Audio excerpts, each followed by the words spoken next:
2 సంవత్సరాలు కష్టపడితే చాలు, ఆ తర్వాత మీకు కష్టాలు ఉండవు. ఇంకా ఆ 2 సంవత్సరాలు 60 సంవత్సరాలు కష్టపడతారా, 2 సంవత్సరాలు కష్టపడతారా, మీరు డిసైడ్ చేసుకోండి. 2 సంవత్సరాలు మనం చెవటం అయిపోవాలి. ఎవరి మాట వినొద్దు. ఎస్ అన్నతో పని చేయాలి, నో అంటే నో ప్రాబ్లం. నో అన్నతో పక్కన పెట్టి ఫాలో చేసుకుంటూ వాళ్ళ నంబర్ డిలీట్ చేయడం, వాళ్ళ హర్ట్ చేయడం అట్లా చేయొద్దు. అదే పని చేసుకుంటూ పోవడం వల్ల ఈరోజు మా లైఫ్ ఎట్లా చేంజ్ అయిందో మీ అందరికీ తెలుసు. సో దీంట్లో మేము ఎంతెంత దూరం వెళ్ళే వాళ్ళము. సో పొద్దున్న లేచి ఇక్కడ జైరాబాద్ వెళ్ళేది, నారాయణఖేడ్ వెళ్ళేది, నర్సరావుపేట వెళ్ళేది, కర్నూలు వెళ్ళేది, ఎక్కడంటే అక్కడ వెళ్ళిపోయేది. చూసేవాళ్ళం కాదు, ఆయన వస్తాడా రాడా, జాయిన్ అవుతాడా జాయిన్ కాడనా, బాధ్యతనే చెప్పాలి.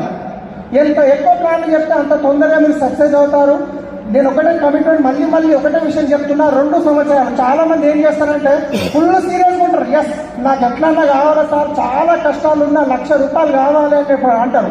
సండే మీటింగ్ రమ్మంటే ఏం చేయాలి సార్, మా తాత ముత్తాత వాళ్ళ తమ్ముని సటకూడు బర్త్డే ఉంది అంటారు.